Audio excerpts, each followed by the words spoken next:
با کو لام سے ملا کر ایک دفعہ پڑھیں گے، بل، ہا کو قاف سے ملا کر پڑھیں گے حق، بالحق، قاف کے نیچے زیر قی، یہ کی نہیں پڑھنا ہے، قی پڑھنا ہے، بالحق و ت، جلدی پڑھنا ہے، و ت، و الف سے پہلے زبر، دیکھیں جب بھی آئے گا الف سے پہلے زبر تو ہم اس کو کھینچ کے پڑھ لیں گے، صحیح ہے، جہاں بھی آئے گا ہم کھینچیں گے، و ت وا سو، ہونٹ گول کر کے پڑھنا ہے اور زبان منہ کے اندر رہنی چاہیے، و ت وا سو،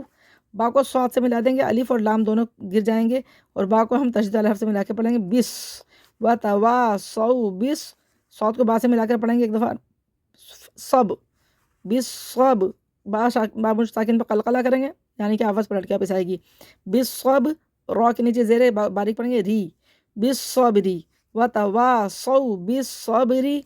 بالحق و تواصوا بالصبر، وقفی صورت میں زیر ختم ہو جائے گا اور را ساکن ہو جائے گا، اور را ساکن سے پہلے جب زبر ہوگا تو موٹا پڑھیں گے بالصبر، و تواصوا بالحق و تواصوا بالصبر،